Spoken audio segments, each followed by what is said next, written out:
Okay. I might have some mixed up audio here. I'm getting lots of echoes on my system, not sure why. You sound fine to me.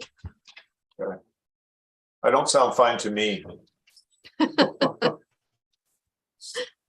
Okay, everything's ready to go. Okay, do we have anybody in the waiting room? I have Karen Peterson, who is waiting for the deputation, but she's at our regular meeting. Okay. I will call the meeting to order. And can I get a motion for the approval of the agenda? I'll move, Gordon. Okay, Gordon and Axel. Anyone in opposition to this? Seeing none, that is approved.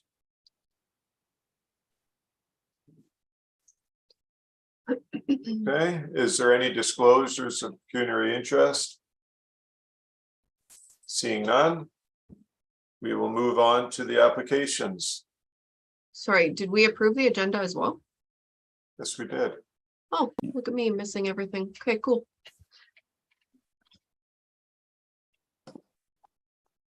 All right, so if it's all right with you, I'm going to do the applications combined since they are for the same property and from the same applicant. So we've got two applications tonight that were received from Daniel Gunsinger for the property located at Concession 2 Northwest Quarter, North Half Lot A, Parcel 24275 in Conmee Township. The parcel is just on the corner of Highway 1117 and sorry, just one moment, and Holland Road. The applications are each proposing the creation of one new lot, where the new lots will each be 3.45 hectares in size with a retained lot of 11.48 hectares. The applications were circulated to neighboring properties within 60 meters of the subject property.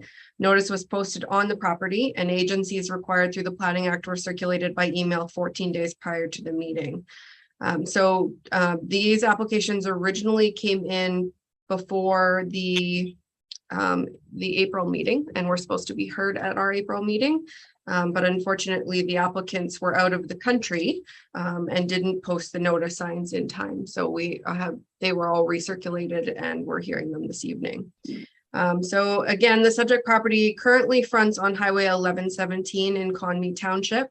The property is designated as rural in the official plan and zoned rural in the zoning bylaw. The proposed new lots would front on Holland Road. The properties are abutted by additional rural lots, and the proposed severed and retained lots will meet the area and frontage requirements of the rural zone. The applicant will have to contact the township for an entrance permit for the construction of driveways along Holland Road if entrances do not already exist. Both the official plan and zoning bylaw for Conmee Township support the creation of these lots as all related requirements are being met.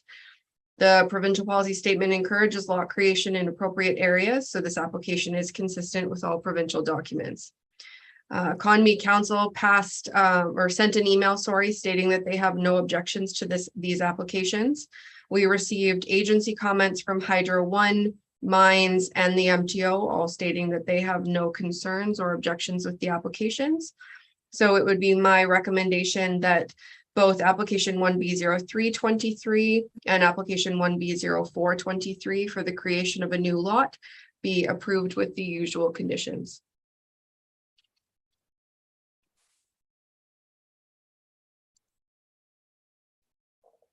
Oh, there we go.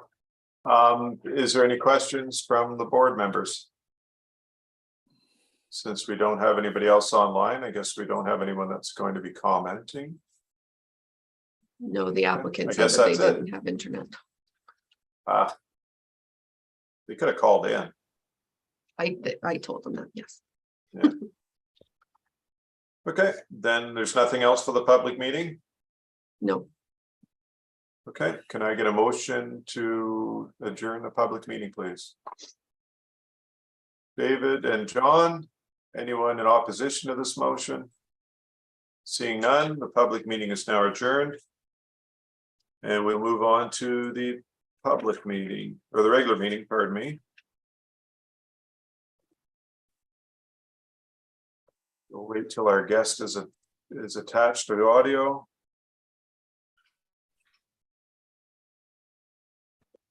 Okay. I'd like to call the meeting to order. Can I get approval of the agenda, please?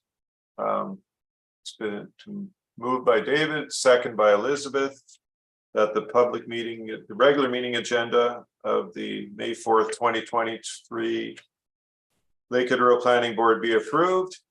Is anyone in opposition to this resolution? Seeing none, we'll move on to the next item. Is there any disclosure of pecuniary interest? Seeing none, we will move on to our deputant and welcome, Karen. I understand you have some information for us that you'd like to share. Yes, And, yeah, I appreciate the opportunity. Thank you. Okay, yeah, go ahead. Oh, you want me to go ahead now? You ready? Okay. Yes, I believe we are. Okay. All right. Just a second. I'm going to get my paper set up. Yeah, I wanted to meet with you today, and I appreciate the opportunity. And from the material that I've sent, oh, I guess I could turn on my video too. From the material that I've sent, you can tell that really it's about the official plan that we're interested in, and that so the purpose of my presentation is to look at how the plan is rolling out. We wanted to highlight some of the pieces of information as I've gone through the terms of reference and so on. And we have a keen interest in seeing how it's going to unfold and how the public will be involved. It's important to us because official plans set the tone and the direction for the next 10 years. So residents and campers of Gore-and-Moir have a vested interest in what the future is going to be. For my presentation, then, I thought what I would do is go through the materials that I had sent to you and just highlight some of the things that we don't want to see get overlooked. So the first thing, can I share the screen? Yes, I gave you permission. Okay. So can you see the letter then? This was the first letter that I sent? Nothing, no, that you haven't shared your screen. It doesn't look like. So how do I do that then? Maybe I won't be able to do this. So at the bottom of your Zoom screen, there's a button that says share screen. No, I don't see that. Stop video, participants chat. Oh yeah, share screen. Okay. Okay, so let me see then. This is what I want to share, is this one. Now do you see it? No. Yes? No, we don't see anything. Oh, What would you like? What would you like to share? okay. Well, I was going to share the first letter that I sent. The Auditor General? Well, I did include the good planning practices from the Auditor General. It was a letter from August the 22nd, I believe, or August 2022. Just a moment. Okay. I just thought it would be easier if people could kind of see that. Yeah. Okay, so basically what I was trying to do with this letter is just kind of outline briefly the socioeconomic context. And the first thing that we identified, I guess within the terms of reference, it talked about the settlement areas being emerging. But those areas, they've been populated for over 100 years. They're growing. People are living out there. There are houses that are $500,000 to $1 million or more. So it's not really an emerging area. It's really a substantial area and has been considered a type of bedroom community since about the 80s. They used to talk about it in those terms.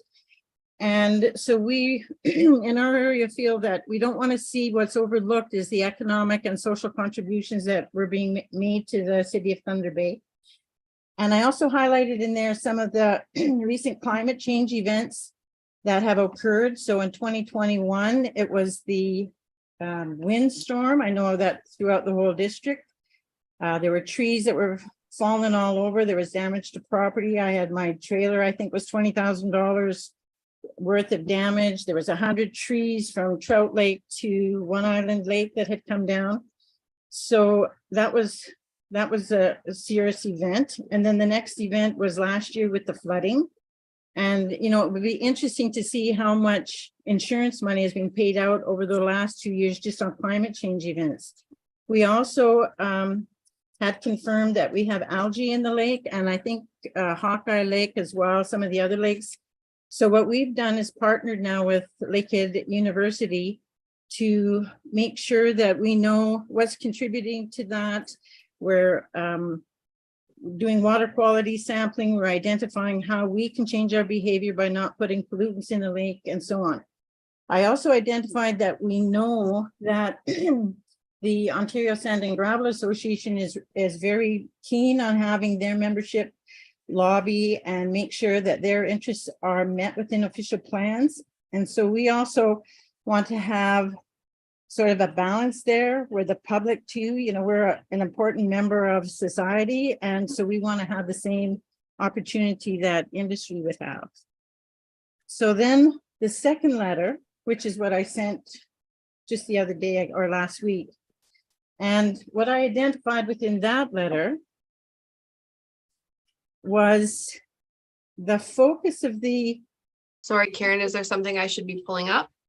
yeah, you could pull up the second letter, April 26, 2023. What was it called? It would be initial comments or something, official plan, something like that. TLCA comments, RE official plan review? Yeah, yes, that would be it. Can you see that, everyone? Yeah, that's the one. Okay, so basically, when I was reading through this, I have a planning degree, so I'm familiar with what should be in them and how it fits within the broader planning framework. And what I noticed right off the bat is that the focus of the terms of reference, and I know you guys didn't write it, it's probably coming from the government. It was, the author is Bonnie Jones. I don't know who she is. I tried to see if she was working with the ministry or whatever, but the focus is on more urban planning, and it's focused on things like the affordable housing that the Ford government is currently focused on. They're looking at, like, say, the terms of reference talks about the 10-year supply of residential lands, talking about subdivisions and severances and infills, intensification, all those kinds of things that are urban based. That doesn't fit within the boreal forest here with the scattered population that we have within Gorham-Ware. It also talks about prime agricultural land. We don't have prime agricultural land in the boreal forest. It's not rated as class 1, for example. And source water protection is in urban areas. It doesn't exist out in the rural areas. So we were concerned, I guess, that the document then, how is that going to reflect the reality of what's happening in Gorham-Ware? And that's where I asked to, we would really like to meet with the board and the planner and to kind of flush out the elements of an official plan and how it really reflects the local context. I think that's really important to have the public involvement in that. So then another thing that I wanted to go through was the document from the Auditor General, and it's called General Accepted Principles of Land Use Planning Practice.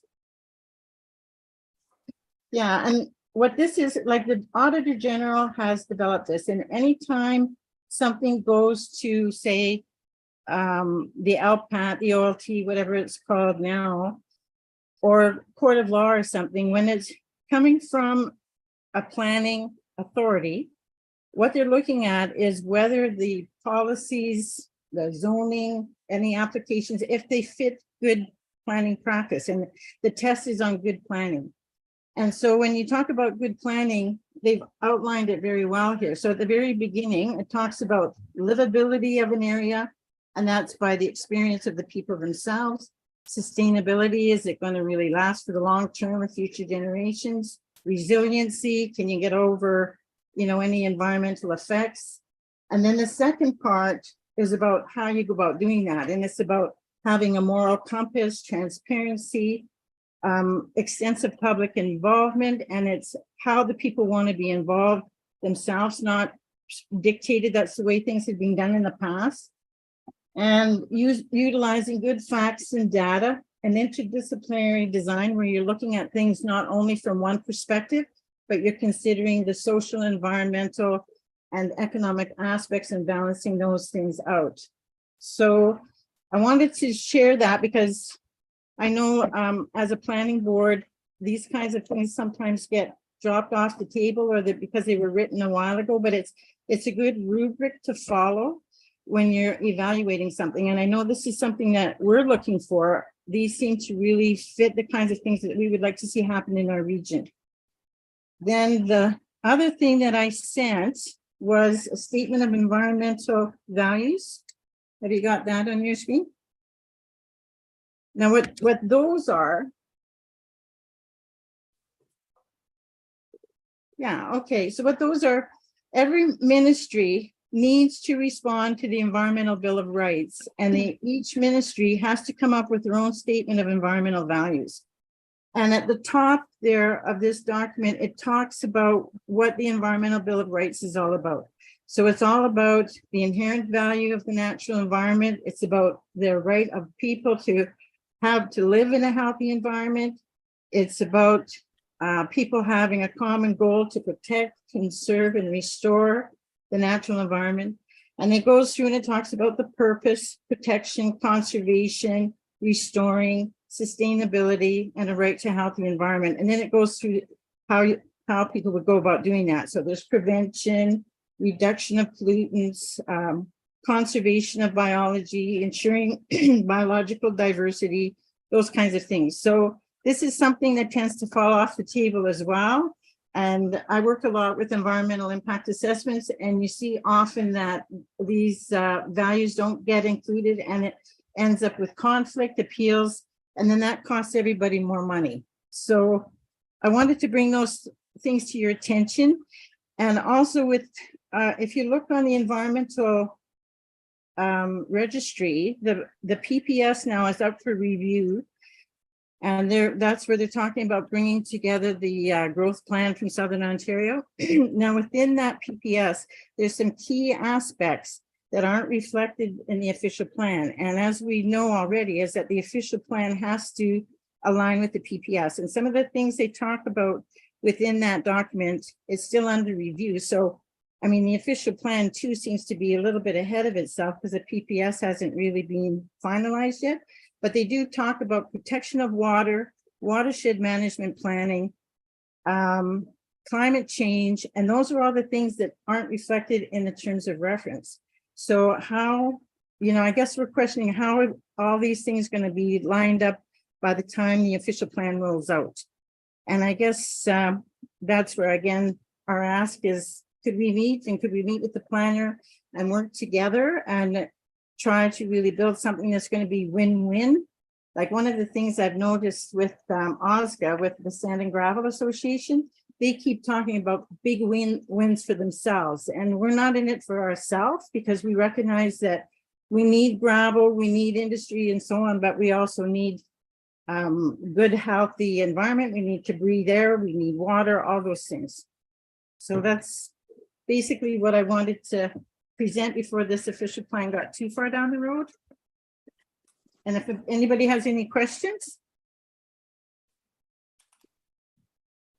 Go ahead, Gordon.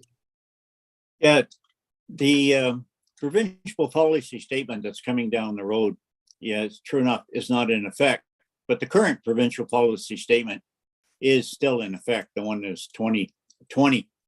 And in it, it states that in areas adjacent to and surrounding municipalities, which Gormanor would be, only development that is related to the sustainable management of use of resources-based recreational uses, including recreational developments, shall be permitted.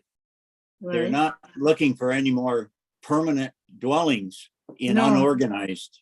And this is in 116 of the current official policy statement. And so that has to be dealt with in the new official plan. If a new provincial policy statement comes out prior to completing this provincial policy statement, then it'll have to be modified. I talked to Vicky Kwasny the other day from the Lakehead Municipal Affairs and Housing, and she said that there aren't any major changes to the provincial policy statement that affects the north, primarily affects the south. And as you were saying, housing, all that density of housing. But under 1.1.6 is territories without municipal organization, which is in the current provisional policy statement. And so, but to your point, I think it is important that a meeting, you do meet with the planners, because there will be public meetings, but sometimes you get lost in the 5 minutes that you're allowed at a public meeting. And I'm jesting with the 5 minutes, but it you are an important stakeholder, but apparently, according to this thing, that use of resources is also an important stakeholder. So yeah, it's balance that we're looking for, and really weighing the costs and benefits of each, you know, like, especially given the long-term time frame. It's 10 years. That's a long way out. So how can we make this work for everybody? And so that's where we're coming from there. And I guess it seems that in the past, and it's becoming more and more so with this current government, it's like the public seems to be in the way, like, get them out of the way so we can do our thing. You know, it's open for business. But you know, the public is really the ones. I guess one of the things that I was thinking of too, when it comes down to it, when there comes to be, say, a conflict, it's really the public that pays for all of that, because we're actually paying through our taxes for the planning boards, for the municipality and all of that. So we're paying those costs, and we're paying our costs again, because we have to hire lawyers or we have to hire experts. And then through tax deductions, the business can write off anything that they're doing as a business expense. So really the public is paying for it all.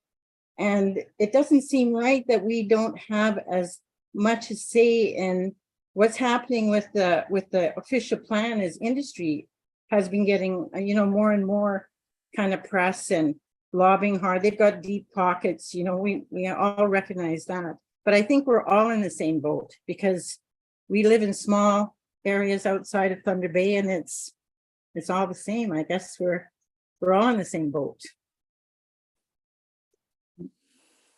Okay, thank you for that. Is there any other questions or comments from the board members? Seeing none, I can assure you that we will be listening to all the stakeholders, including your group. And we still have to finalize our plan for public engagement. We will be doing that in the near future, I understand. And we will be contacting you guys as stakeholders. Great, that's Okay. good news. Okay, thanks so you. much. I appreciate your time. Bye-bye. Bye-bye. Okay, let's move on to the bylaws and resolutions. We have 1B/03/23. Am I going to move in a second, or this is for the lot that we described, that was described at the previous meeting? Gordon and Elizabeth.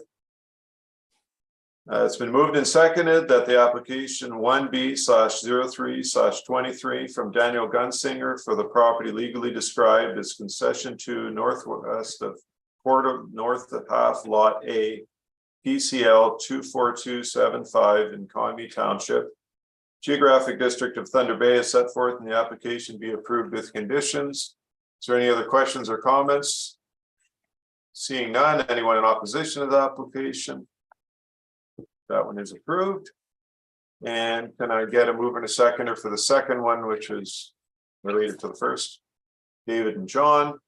It's been moved and seconded that the application 1B/0423 from Daniel Gunsinger for the property legally described as concession to northwest quarter north half lot A, PCL 24275 in Conwy Township in the Geographic District of Thunder Bay as set forth in the application be approved with conditions. Is Is there any other questions or comments on this resolution? Seeing none, is there anyone in opposition to this resolution? Seeing none, I declare this one passed. Next on our agenda, we have the minutes of the previous meeting, which were available to all of us. Can I get a mover and a seconder to bring the minutes forward? David and John, it's been moved and seconded. Lakehead Rural Planning Board approves the public meeting minutes of the March 2, 2023 public meeting as presented. Is there any questions, comments, or errors on these minutes? Is there anyone in opposition to this resolution? Okay, that one's passed, and we need a mover and a seconder for the regular meeting minutes. Gordon and Axel, it's been moved and seconded that the application, oh, wait a second. Too many papers here. All right, it's moved and seconded. The Lakehead Rural Planning Board approves the regular meeting minutes of the March 2nd, 2023 regular meeting as presented. Any questions or comments or errors noted on these minutes? Seeing none, is there any? No questions, comments, errors. Anyone in opposition to moving this resolution forward? Seeing none, those minutes are passed. Do we have any matters arising from the minutes, Carrie? No, we don't. Okay.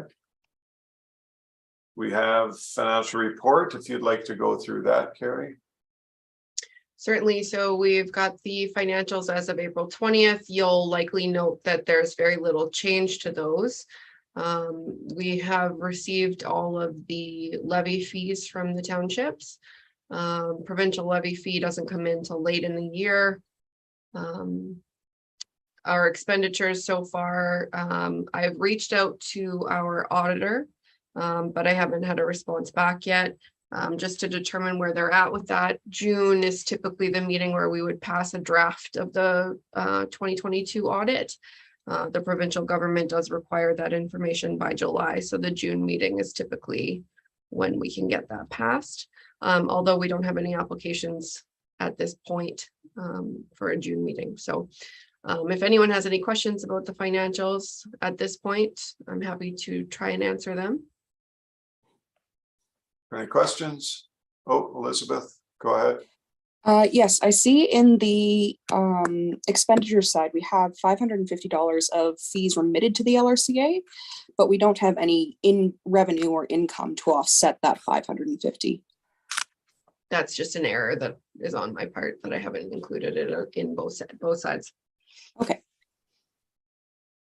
Okay, thank you. Any other questions on the financials? Seeing none, we'll move on to the debrief of core team meeting with ministry partners. Right. So on April 19th, there was a core ministry team meeting, which just means that our consultant for the official plan and zoning bylaw sat with myself over a team meeting with all of the ministries in the area. So we talked to the Ministry of Environment, Mines, MTO, etc. There's more. And so they were all given the opportunity to speak to what's going to be important to them through this process of the official plan. And all of those comments in hard copy have been sent to us.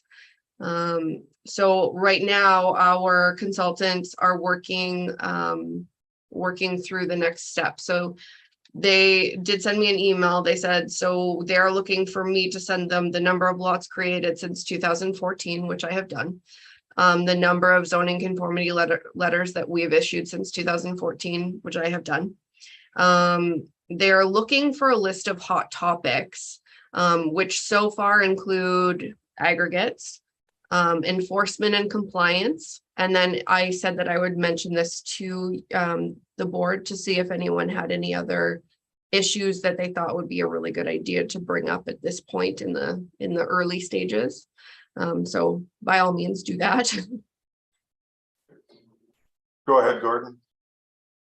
Let's see, Bill 97 is a bill Ministry of Municipal Affairs and Housing are putting it through to make it mandatory that building permits be taken out in the unorganized area. And I think that should at least be on the table. I asked Minister Clark when he thought it would get passed, but he couldn't give me any idea of when it would be passed. Thank you, Gordon. Yeah, that would be a big deal, a big change for all the unorganized areas. It would be interesting to see who would be responsible for taking care of all of that as well. Well, they started off by saying it'd be the ministry. Go ahead, David. Yeah, I was just wondering myself, like, that's a great idea. I'm just wondering what would they do for enforcement? Like you said, like, would they, because we're even just having a hard time now in Connie with trying to find a building inspector to cover us rurally. That maybe we asked that they plan more money to get more inspectors too, or something, if they're thinking that. Very true. Any other comments or questions? The people that I've spoken to in unorganized townships aren't in favor by any means on this. I just heard this at the NOMO meeting where one of the gentlemen came up referencing that. What is the drive behind that? To make it mandatory for building permits behind that? Go ahead, David. I'm personally I'm hoping that it's safety, because I know of someone who built sort of in an unorganized township, and with no inspections, just the quality of the structure was really, really lacking. I would never want to build something and put money into it to find out that it's like technically not really habitable. That's all. That would be my only hope, that that's what they were looking for, would be safety myself, and not anything. Go ahead, Gordon. Yeah, I am personally involved in some legal matters with contractors who built in unorganized and didn't follow the Ontario Building Code. Now the homeowner is having to deal with it. And so the other avenue is that you can build across the road from a municipality and pay a whole lot less tax. And so if you're going to have to take out a building permit anyways, why don't you build in a municipality? True enough, taxes are lower in unorganized, but you have to build a house that meets the Ontario Building Code, and we're finding that just too many aren't meeting the code. Thank you. Go ahead, John. You had something else you wanted to add? It was just the opinions that the people I've been talking to have been approached by a number. There's a fellow I know, he's in unorganized, they're putting up a log home. I know it's going to be credible, the work that he does, things of that nature. And it seems like the viewpoint that people seem to have is just, they just hate the government oversight. They moved out to these townships for that reason, that they could develop things without the government telling them everything what they need to do. If it involves the environment, water, sewage, things of that nature, of course, that's important. And like, I live in the oldest living standing house in our township, and I have to build a new one behind it because it's not matching up to the things that we need. It's just like good money going after bad. So I understand what you're saying about the safety elements and things like that. But I went through this house myself. I had other people look at it when we first purchased it, and in a sense, it's sort of buyer beware. So that's where these people are coming from. And I can understand that element of it. Just voicing their concerns. That's what I've heard. Go ahead, David. Sorry. This is actually more a question with Gordon. Would the building permits that they're inquiring about be along the lines of for like permanent habitable structures like a home versus they're not looking for permitting for just any structure on the property. Would that be correct? Would it only be habitable structures they're looking for? I haven't read the Bill 97 yet, but one of the things that Minister Clark was talking about was residences, making sure they are built to the Ontario Building Code. Thank you. Thank you. Carrie, you had something else you wanted to add? The only thing that I wanted to comment on was, I'm not familiar with Bill 97. But I was just wondering how far that reach goes. Is it all unincorporated areas, or is it ones that are like under the jurisdiction of a planning board? Because I can see ones that are under the jurisdiction of a planning board who have a zoning and bylaw and official plan in place where building permits and that type of stuff being mandated might be super beneficial, because it's the only way that we have any method to track whether they're even meeting the requirements of those documents. As far as setbacks and stuff like that, but I think it's probably too early to comment on that. And since none of us here have read Bill 97, we would be a little premature that way, but. Okay, thank you. Is there anything else for reports? Yeah, I'll just continue. So our consultant has requested that information, which I'm working on, and I'll pass on what we've discussed this evening. They've also, so I spoke with, they asked me to reach out to our Indigenous contact for the Fort William First Nations. So I did send, I emailed, sorry, the contact. I'm just Robert Pierre. He is our local contact. He's the consultation and liaison officer for Fort William First Nations. So I did speak with him briefly on the phone, and we've now sent him a letter just explaining what we're doing with the official plan and zoning. The intent of our consultants is to meet directly with them when they're in town to do the open house.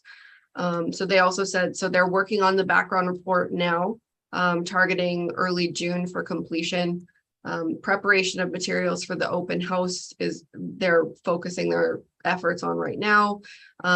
They're hoping for an open house probably late June, but that's not been confirmed yet. So once it's confirmed, we'll find a location and set a date for the meeting. They are also working on the base maps and schedules with Roman from the Lakehead Region Conservation Authority right now.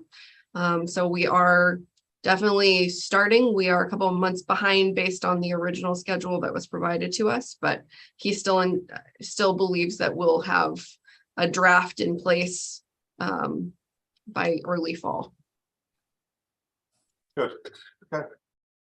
So any other questions on the process of the official plan review?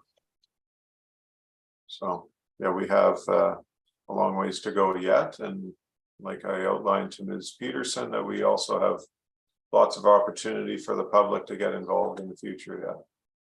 Yeah. Yes. Okay. Do we have any correspondence? None this evening, no. Okay. Is there any new business? Not from me. Any new business from any other board members? Okay. Well, if there is no other new business, this has been a long meeting, already at like 39 minutes. Wow. Okay, thank you everyone for joining. Can I get a mover and a seconder to adjourn the meeting? Elizabeth and David. Is there anyone in opposition to the adjournment? Seeing none, we will meet again the next time we have something to talk about. Right now, do we have something for June? No, not right now. They have until next Friday. Next Friday is the deadline. Okay, and if we are going to have a public meeting, potentially for the end of June, we might need to meet before that to just talk about the mechanics of that and how it's going to be set up. So. Absolutely.